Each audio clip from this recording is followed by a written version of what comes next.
Hello and welcome to Dragnet Live from OTRGold.com. I'm your host, Austin Bach. Thank you for being here. Shout out to Nell, Film Noir Buff, Alfredo, and Paul. Thanks for being here in the chat. Nell, thanks for giving a shout out to this long-awaited interview.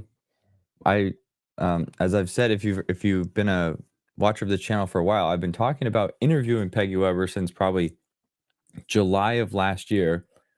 And then it took us a while to coordinate a time to speak. We spoke in September, and then between September and now, it's like my life has been just busy and crazy, and it's taken me forever to do it. And for a while, I was always promising it the next weekend. Oh, by Friday, I'll get it out. And then I felt bad for constantly missing those deadlines, so then I just stopped talking about it until I had it in the can, as they say. But it is now live. It's long. We had 3 conversations. Well, we had about hour-long conversations over 3 days. I kind of edited it down, cutting out the intros and greetings where we're just talking about what we're going to do and not really about Dragnet. So it's over 2 hours now. She's not on video. It's just me like this talking to her. So it's a great thing if you're to listen to. You just pop in headphones. Don't worry about listening to it, but it's there. So thank you, Nell, for sharing that. And let's make a special call out here to Life with Roscoe. Roscoe, we're glad. Hopefully you have been well. We've missed you. And we're glad you're here. So welcome back. Okay, so today we're listening to episode 145, Dragnet, called The Big Border. Oh, see, this is what we figured. Hang on, let's go back to this. This is what we figured when you stopped responding to us. We even went to your channel, commenting on your train videos. So sorry to hear that. We hope that you are well back home with Roscoe. I'm assuming Roscoe's your cat. I think you've said that before. But we call you Roscoe too because that's the only name we got. So anyway, we're glad you're here. Okay. And thank you so over it for the kind comment on the video and also for this. Okay, so let me share the screen. Actually, I got to tell you what's the details for today's episode 145. Give me 1 second. Live. I don't have the YouTube details up. So the title is The Big Border.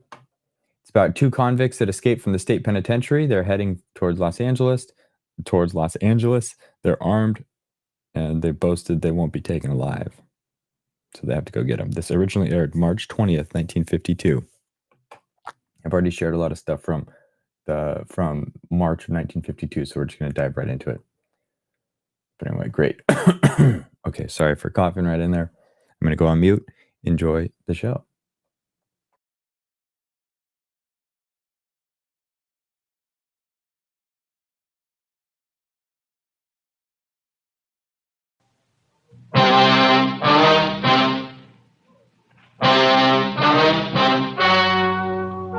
The story you are about to hear is true.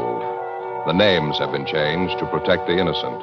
Fatima Cigarettes, best of all king-size cigarettes, brings you Dragnet on both radio and television.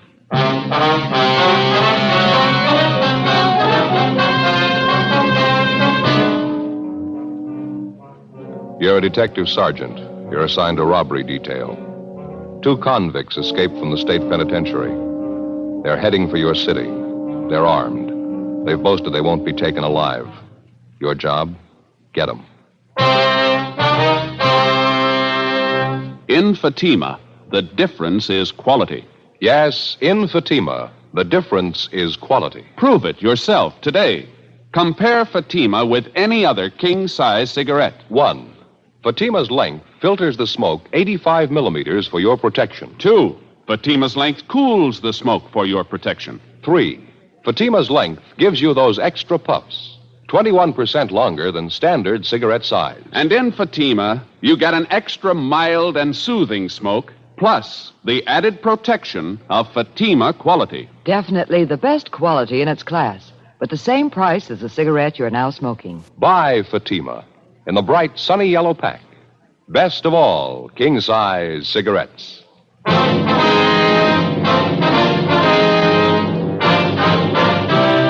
Dragnet, the documented drama of an actual crime. For the next 30 minutes, in cooperation with the Los Angeles Police Department, you will travel step by step on the side of the law through an actual case transcribed from official police files. From beginning to end, from crime to punishment, Dragnet is the story of your police force in action. It was Wednesday, October 6th. It was cloudy in Los Angeles. We were working the day watch out of robbery detail. My partner's Ed Jacobs. The boss is Captain Didion. My name's Friday. We were on the way out from the office, and it was 2:40 p.m. when we got to Kesterson Boulevard. Number 1256. Sounds like she's having a party, huh? Yeah, try it again, huh? Maybe they can't hear it inside. Mm-hmm. Yes? Police officers, ma'am. You Ruth Thompson? Yes, that's right. What is it? Well, my name's Friday. This is my partner, Sergeant Jacobs, Central Robbery. We'd like to talk to you a few minutes if we could. Well, I have a party going on right now. A few of my friends are over. What'd you want, Sergeant? About an Andy Powell, Miss Thompson. I understand you know him. I did know him, yes. I haven't seen him for a long time, 3 or 4 years anyway. Mind if we ask a few questions about him? Won't take long. All right. Come in, please. Thank you. We're sorry to disturb you, ma'am. It's pretty important or we wouldn't hold you up Oh, here. it's all right. Down the hall here. All right. We can talk in the kitchen if you don't mind. It's my girlfriend's birthday today. Thought it'd be nice to have a little party for her. Oh, I see. Chair there, if you like. Oh, here, let me wipe it off. Somebody spilled a drink on it. Probably Danny always spilling drinks. Suppose you know about Andy Powell, Miss Thompson, what happened this morning? What's that? About Andy Powell. You heard what happened this morning? Just what I read in the morning paper. They said he broke out of San Quentin, another man with him. It's true, then? He did break out? Yes, ma'am. That's the information we have. There's an all-points bulletin out on him. Well, I don't want to get involved in it. It's none of my business. Andy doesn't mean anything to me. Well, at the time he was sent up, you were engaged to Powell. Is that right? Yes, but that was before he got into trouble, before he went to San Quentin. I saw him after the trial. I told him how I felt about it. I told him it wasn't any use. Mean you called it off, that it? Wasn't much else to do. It was robbery, 5 years to life. It wasn't the first time either. Andy knew it'd be a long time, so die. Really, I had to tell him. I had to call it off. We understand you were on Powell's correspondence list while he was up at Quentin. You wrote to him, did you? Yes, the first couple of months. We haven't written lately, though. There wasn't any point to it, no point at all. Well, when was the last time you heard from Powell, Miss Thompson? The last time you wrote to him? Oh, 8 or 10 months. At least that. As I say, there wasn't much sense in going on. Andy knew he was in there for a long time. He couldn't expect me to wait all that time. Matter of fact, he said he didn't expect it. He told me that. You been up to visit Powell recently, Miss Thompson? No, I haven't. Well, then you haven't seen him since he went up to Quentin. You'll swear to that? Why do I have to swear to it? I already told you Andy doesn't mean anything to me. It didn't make sense. It's all over. I'm not even a relative. Why do I have to swear to anything? You haven't seen Powell since he went up to Quentin, that right? Miss Thompson, is that right? What if I saw him or if I didn't see him? What difference does it make? It's none of my business. Oh, did you see him, Miss Thompson? What difference does it make? I don't have anything to do with him. He doesn't mean anything to me. I told you. Did you see him? This morning. When? Late this morning, about 10:30. Was he alone? No, another man was with him. Who was the other man? You recognize him? Bert Selby. It's the way he introduced him. He didn't try to hide it. Some fellow he broke out of jail with. What'd they want? Why were they here? Clothes, money. Looked like the devil, both of them. Terrible. What'd you give them? They asked for him. Not that silly. Didn't trust me any more than they trust you. And he had a knife. I tried to tell him I didn't have any money. He didn't believe me. Came at me with that knife. I gave him the money. How much? About $17, $18, some loose change. They emptied my purse. They took it all. Anything else? Clothes, a couple of suits of my father's. He died last year. They took his gun, too. I never thought Andy'd be that way. It was terrible. What kind of a gun was it, Miss Thompson? Colt revolver, 38, I think. They took that and the clothes and the money. It was about 10:30 this morning. Well, how come you didn't report that? You say you knew about the escape. You knew they were wanted, didn't you? Why should I? They warned me about it. They threatened me. They said they'd come back and get me if I told the police. Look, I don't want to get mixed up in this. I'm engaged to a nice fella now. We want to get married. I don't want to get mixed up in this. Andy Powell's nothing to me. Did you watch the two men when they left the house here? You notice if they drove off in a car? No, I didn't. I just shut the door and prayed I was rid of them. Took my money, food, my dad's clothes. Don't make it any tougher, huh? Please. Well, it's not a question of that, ma'am. We have to find them. We're going to need all the cooperation we can get. I told you everything I could, honestly. They said they'd come back and kill me if I even talked to you. I can't do any more. I sure hope you don't find him. How's that? When Andy went out the door, it's the last thing he said. He said if the cops ever found him, there was going to be a fight. Terrible look on his face. Yeah. He said you'd never take him alive.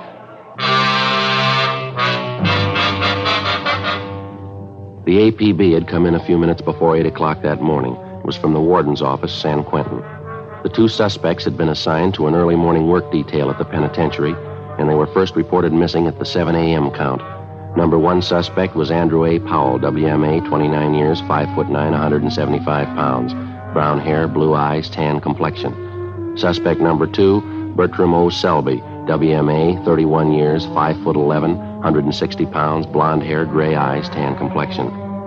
Both of them had long criminal records. Both of them had been serving time for armed robbery. They'd used guns before. We figured if they had to, they'd use them again.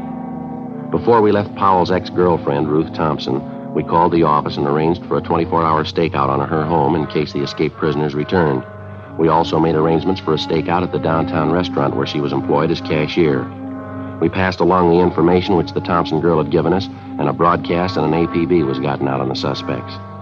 4:05 p.m., Ed and I continued making the rounds of all the known friends and associates of the escaped prisoners. We failed to come up with any more leads. 5:50 p.m., we went back to the city hall. Clouding up again, huh? Over there in the east? Yeah, the paper says rain tonight and tomorrow. We can sure use it. Oh, I can't.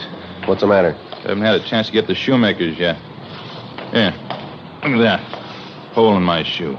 Been meaning to get them half-soled. I keep forgetting. Yeah. Don't tell me that's the only pair of shoes you got. No, I've got another pair at home. They're not comfortable, though, not broken in. What's the trouble with this job? What do you mean? Shoes, you get a new pair, start wearing them around, it happens every time. Huh? No sooner you get the tops broken in, the soles wear out. It's a vicious circle. Yeah. Hi. What's the word? Oh, hi, Jess. Anything in the book for us, you don't? I don't know. I don't think so. I'll check it.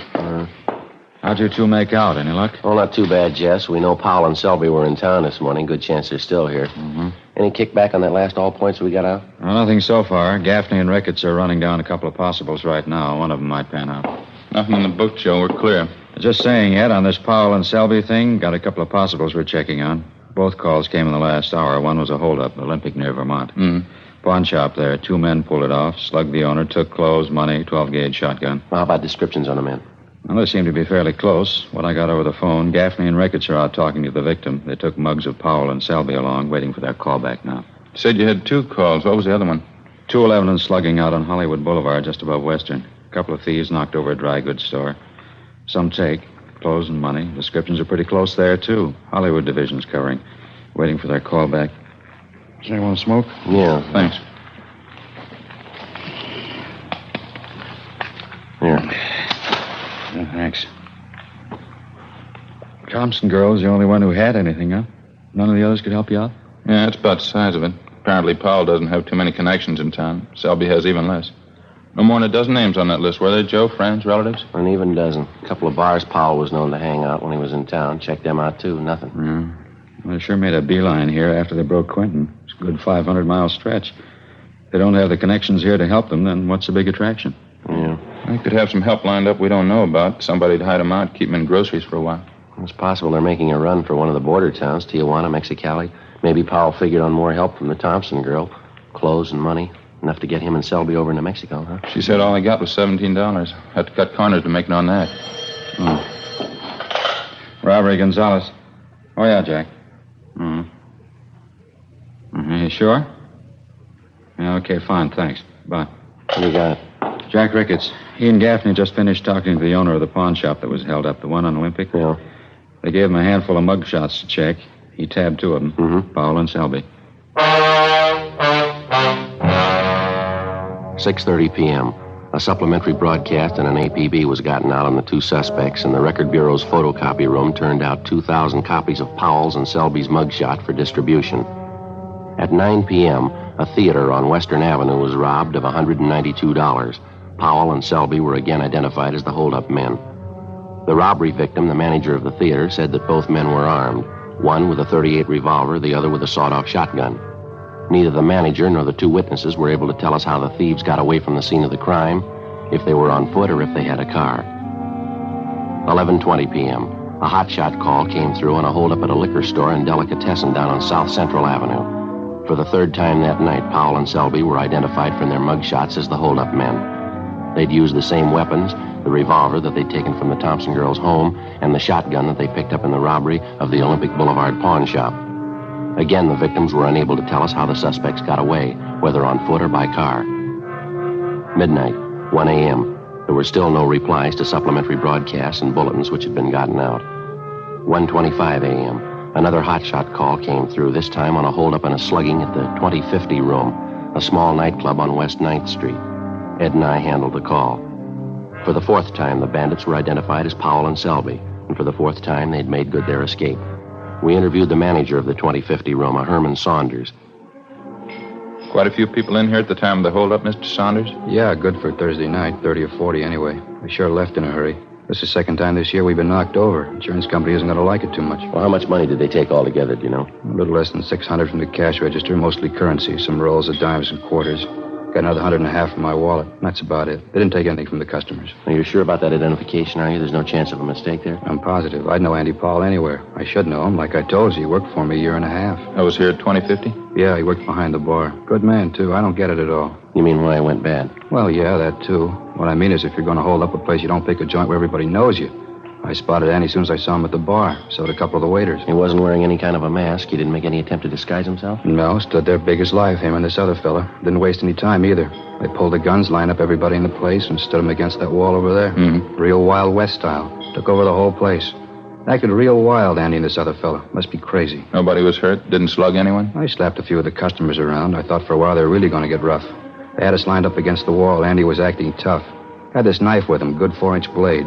Went right down the line, jabbing people with it, threatening them. Must be out of his mind. Well, you say he didn't take any money from the customers? Yeah, that's right. They worked it pretty fast. Emptied the cash register, then my wallet. Then they beat it. Never so glad to see anybody go in my life. Well, how'd they get away? Do you have any idea on that? Old guy who sells papers down the corner, he says he thinks he saw a car pull away right after the stick-up. Said it was a blue sedan. Don't know how much stock you can put in it. The old man's eyes aren't what they used to be. Did you know Powell pretty well when he was working here, Mr. Saunders? I mean, did you know any of his friends, people he used to run with? No, I didn't know him that well. He worked for me, that's all. I still have his old address, the place he was living when he worked for me. I can get it if you want. Yeah, if you would, please. Sure, no trouble. I just don't get it. Don't get it at all. Of all the joints in town he could have held up, he had to pick mine, the one place he'd be recognized. You think he'd have better sense, wouldn't you? You'd think so, yeah. How'd I ever hire a guy as dumb as that Powell, holding up the place he worked for? Biggest mistake he ever made. No, he made a bigger one yesterday. Yeah, what was that? When he broke prison. 2:05 a.m. Further investigation at the scene of the latest holdup failed to turn up any new leads. While Ed and I checked on Powell's former address, which we'd gotten from the owner of the 2050 room, Gonzalez, Ricketts, and Gaffney continued checking the immediate neighborhood. In addition, a special detail from Metro Division was sent in to cover the entire area. The suspect's former address turned out to be a rooming house up on West Temple Street. The landlady remembered Andy Powell, but she had no forwarding address on him, and she could tell us nothing about his former friends and associates. We checked back with Gonzalez, Ricketts, and Gaffney, and they told us that besides the old newspaper vendor, the counterman at the coffee shop near the 2050 room had also spotted a blue sedan leaving the vicinity of the nightclub shortly after the holdup. He was able to give them the make, the model, and a partial license number. A supplementary all points had been gotten out on it immediately, and the information relayed to DMV and auto theft detail. 3:10 a.m., Ed and I completed our assignment in the investigation and went back to the office to check for instructions from Captain Didion. Can't see how we'd be much use out on the street the way things stand now, can you? No, I don't. Everything's covered I can think of. Supplementary all points is out. Detail from Metro's working in the neighborhood. Yeah. It's funny, isn't it? What's that? Well, this Andy Powell going back to that place he used to work and holding it up, that doesn't make any sense at all, does it? That's for sure. Must have known somebody was going to recognize him. Couldn't have been a coincidence. Well, there's only one way I can figure it. They don't care, either one of them. They got their money now, a car. They both got guns. They're out to go as far as they can. Mm-hmm. Oh, hi, Jess. Hi. You just get back in? Yeah. Hi, Joe. Right. You as tired as you sound? Worse. Fair piece of news, though. Yeah, what's that? Powell and Selby, they just found their hideout. After 3 hours of canvassing the general downtown area, particularly in the vicinity of the last holdup, a team of men working with a special detail from Metropolitan Division interviewed a desk clerk in a small hotel on South Broadway who recognized the suspect's mugshots.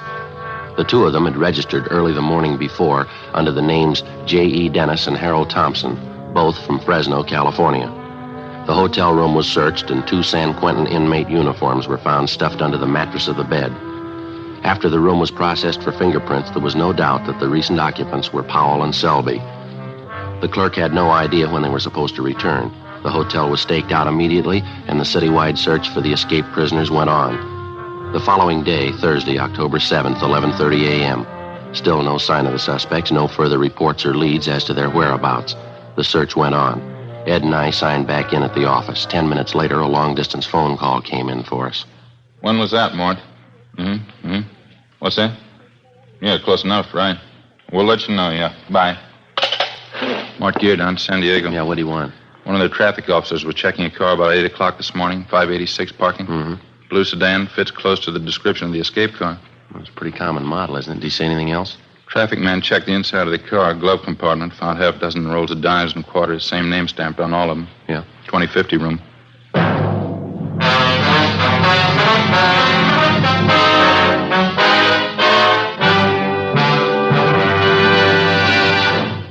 You are listening to Dragnet, authentic stories of your police force in action. Comparison proves Fatima quality.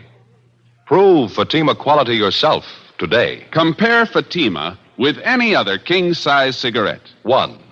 Fatima's length filters the smoke 85 millimeters for your protection. 2. Fatima's length cools the smoke for your protection. 3. Fatima's length gives you those extra puffs, 21% longer than standard cigarette size. And in Fatima, you get an extra mild and soothing smoke, plus the added protection of Fatima quality. Friends, to show our confidence in Fatima, we make this money-back guarantee. Buy a pack of Fatimas. Enjoy Fatima quality, extra mildness, and superbly blended tobaccos. If you're not convinced Fatima is better than the king-size cigarette you're now smoking, just return the pack and the unsmoked Fatimas by August 1st, 1952, for your money back plus postage. Fatima, Box 37, New York 1. Remember, because of its quality, its extra mildness, its better flavor and aroma, more smokers now insist on Fatima than ever before. Insist on the best.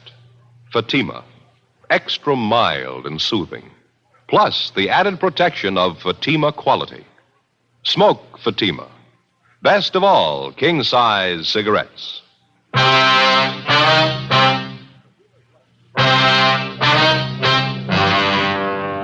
October 7th, Thursday, 1 p.m. After we got the report from Lieutenant Mort Gear that the escape car, along with a few dollars of the stolen money, had been located in San Diego that morning, Ed and I had a meeting with Captain Didion.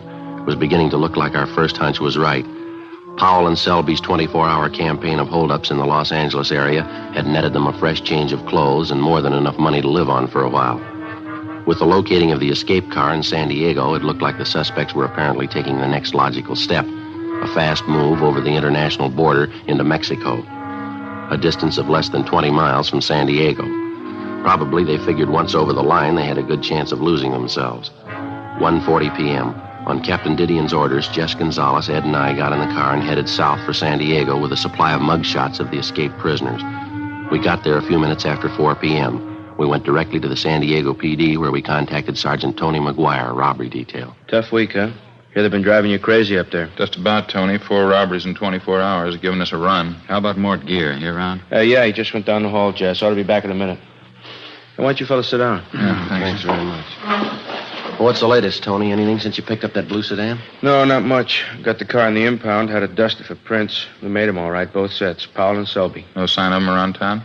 No, got it pretty well covered, too. Not a trace. Well, we're in a good spot to make it over into Mexico. Hate to disappoint you. What do you mean? We think they already made it. At 6 o'clock that night, Gonzalez, Ed, and I, together with Lieutenant Gear, Tony McGuire, and Sergeants Gayton and Schultz, drove south from San Diego to the international line. We left mugshots of Powell and Selby with the immigration officers at the entry gate. Then we drove into the town of Tijuana, contacted the local commandant of police, and he promised us full cooperation. He assigned a special detail of his men to work with us in covering the town. At 8 p.m., the block-by-block canvass of the city began. Every back alley, every bar, every restaurant, every hotel, they were all checked. The tourist attractions, the souvenir stands, the nightclubs, the High-Life Pavilion. We went straight through on it, 8 o'clock that night until 5 o'clock the next morning. All it got us was sore feet and a mediocre lead from a native taxi driver.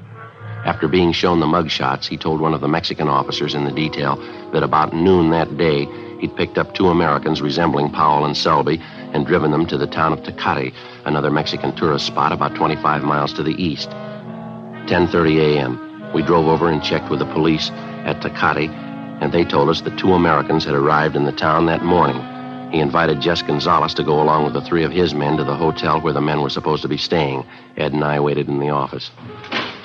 Hi. All right, Jess, what do you got? Oh, not much. Went over to the hotel. The 2 men weren't there. Desk clerk says they told him they were driving out to a little village about a mile from here. Mm-hmm. Police commandant asked me to come back here and wait. Said he and his men would drive out to the village and check the men out. That seems a little funny, doesn't it? Well, he didn't invite me to come along. It's not a good idea to push him. I mean, after all, it's his jurisdiction. Yeah. We're supposed to wait here till they get back? Yeah. It might be him now. See, policia? Yeah. See. About half an hour, yes, sir. All right, gracias. Goodbye, see. The commandant, he and his men found the 2 Americans. Yeah? No go. They're not Powell and Selby. Half an hour later, the police commandant of Tecate returned to the station along with his men and the 2 American tourists in question. One look at them, and we knew we'd made the trip from Tijuana for nothing. Except for their build and the color of their hair, the 2 Americans bore little or no resemblance to Powell and Selby. 2:30 p.m. We headed back for Tijuana, and we checked in with Mort Gear and the rest of the men. While we'd been gone, they'd chased down half a dozen leads, but none of them had panned out. The rest of the afternoon, we covered the racetrack at Agua Caliente and distributed mugshots of the suspects to all track police officers. The mutual windows were covered and also the foreign book. No luck. The 6 of us took time out for a bite of supper, and we talked it over. Logically, the next place in line to cover was either the fishing town of Ensenada on the coast or the city of Mexicali further inland. We decided to try Ensenada first. 7:30 that night, we checked in at the Ensenada police station where we met with the local sub-commandant, Pedro Martinez. Like the other commandants in Tijuana and Tecate, he offered full cooperation and gave us a special detail of men to aid in the search. We gave him a supply of mugshots of the 2 convicts to distribute among his men. Here you are, sir. These are pictures of one of them, Andrew Powell. This one here is the other man, Bert Selby. All right, thank you. Juan? See? ¿Qué es? These pictures, Juan. Criminals. They're for distribution to the men, 1 each. Sí. ¿Estos son los hombres? Sí, ¿por qué? Un momento. Sí. Excuse me, officers. Yeah, sorry. Go ahead. ¿Qué pasa? Joe, what is it? Well, it's got me, I don't know. See the look on his face when the chief showed him the mugshots? Yeah, he's got something on his mind. Let's wait a minute. Officers, I hope you will excuse me. Yes, sir. Anything wrong? My assistant, Teniente San Filippo. He says he knows the pictures of these men. Oh, how's that? He says he saw these men this morning here in Ensenada. Yeah, he's sure about that, is he? Yes, sir. He says he's sure. He says the 2 men were here last night, right here in the station. You mean your men booked them in? They committed some kind of crime? Oh, no, sir. They came in to report a crime. 8:20 p.m. On further questioning, the assistant to the Ensenada commandant of police told us that the night before, 2 men answering Powell and Selby's description had come in to file a complaint at the central police station. They charged that they'd had their pockets picked at a local bar while they were under the influence of alcohol. The 2 complainants, who matched Powell's and Selby's descriptions perfectly, signed themselves J.E. Dennis and Harold Thompson, both from Fresno, California, the same names and addresses that had been used by the occupants of the Southside Los Angeles hotel room where the discarded prison uniforms had been found a day and a half before. After a brief talk with the police commandant, he dispatched a special detail to go out and pick up the 2 men registered as Dennis and Thompson at a motel near the south end of the city. At the commandant's request, we remained at the office. 9 p.m., 9:30. The detail assigned to the job returned, but with only one of the suspects with him, Andrew Powell. While resisting arrest, the other suspect, identified as Selby, received a cut forehead and was being taken to a local clinic for treatment. The commandant briefed us on what had happened.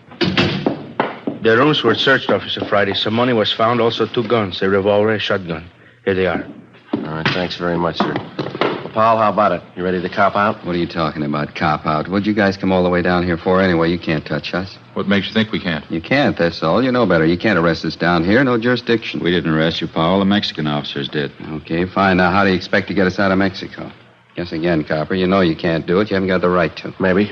You want to tell us where you have the loot? The money you took in those holdups? Why should I? Look, why don't you admit it? We got you beat. We got over the line. You can't touch us down here. I don't bet on that, mister. Commandant, Yes, sir? you want to tell him how it stands? I will see that the general in charge of the Northern District is notified in the morning of your case. He will see that you and your partner are deported. What are you trying to pull? You can't do that. You know it. It's illegal. So's robbery, Powell. Come off it. Doesn't make any difference. You can't touch us in Mexico. It's against the law. You can't touch us. A popular misconception, Mr. Powell. I'm afraid you have made a mistake. If you like, you can pass the word. How long would it be for us to receive the prisoners at the line, sir? I don't know. A long time, I think. Maybe as long as 1 o'clock tomorrow. You know you can't do this. You'll never get away with it. I know a lawyer in Tijuana. I'll get him to straighten it out. You understand, Sergeant? We can't hand this man over to you now. But if you will be at the international border at 1 o'clock tomorrow, I'm sure they'll be crossing over. You can't do this. It's illegal. You know you can't. We're going to try. Wasting your time? Why don't you admit it? You can't arrest us. We got over the line. We got you beat. You can't arrest us, and you know it. You know that, don't you? There's only one thing I know for sure, Powell. Yeah? San Quentin. You got out and you're going back.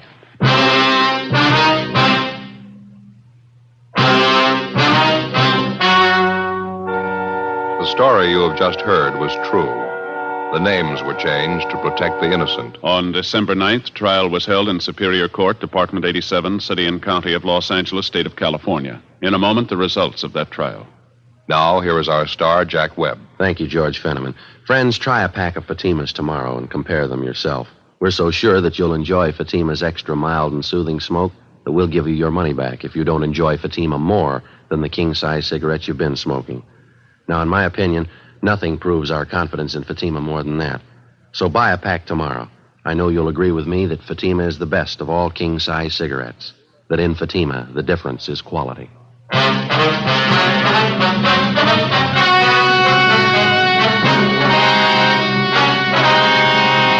Andrew Powell and Bertram Selby were deported from Mexico as undesirable aliens and turned over to U.S. authorities at the international border. They were immediately arrested by police officers on the American side and returned to Los Angeles for trial. They pled guilty to 4 counts of first-degree robbery and received sentences as prescribed by law. First-degree robbery is punishable by a prison term of from 5 years to life. After being returned to San Quentin, Powell and Selby were filed on, tried, and convicted of escape. Both of them are now serving life terms in Folsom State Penitentiary, Represa, California. For their cooperation in preparing tonight's broadcast, Dragnet wishes to thank Chief of Police Adam E. Jansen and the San Diego Police Department.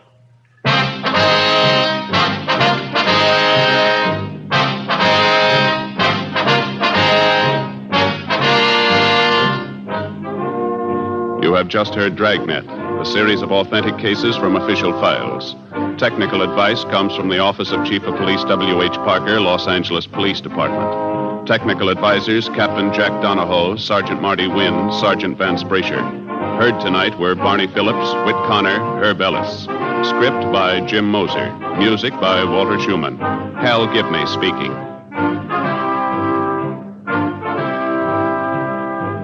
Fatima Cigarettes, best of all king-size cigarettes, has brought you Dragnet, transcribed from Los Angeles.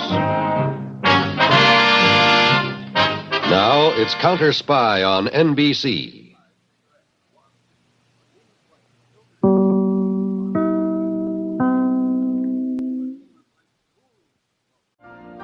You've been listening to the OTR Gold Network.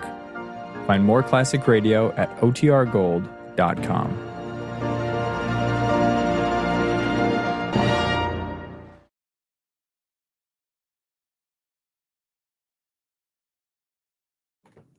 All right. Hope everyone liked that one. If you've been following the comments, you realize I totally missed one of the plot points in there. There's a reference to the 2050 Club, and I'm asking, what is that? Well, because I was so excited about chat today. So thanks, everybody, for keeping it active and making today fun. Hope you enjoyed that episode. We will be back on Friday for episode 146. And tomorrow, also, because I've been, super slow at editing these things down and getting them, I have a 45-minute interview. It's much shorter, but a 45-minute interview launched tomorrow with Astrid King, the daughter of Peg Lynch, who created Ethel and Albert sitcom, as well as other shows. But it's an interesting conversation. And again, that one's based more, it's kind of follow-up questions to the podcast series that she created herself. So if you want to get a head start on that, check out The Private Life of Peg Lynch is the name of the series. And then keep an eye out for that. I'm losing my train of thought. Keep an eye out for the interview that I launched tomorrow. So great. thank you all for supporting this channel, for being here, for just being the fun, cool people that you are. I enjoy hanging out with you whenever we stream. So have a good one. Stay healthy. Roscoe, good luck on the recovery. Hope you get driving soon. Hope you get to your train event on Saturday. We're all thinking about you. We wish you well. Until until next time. See ya.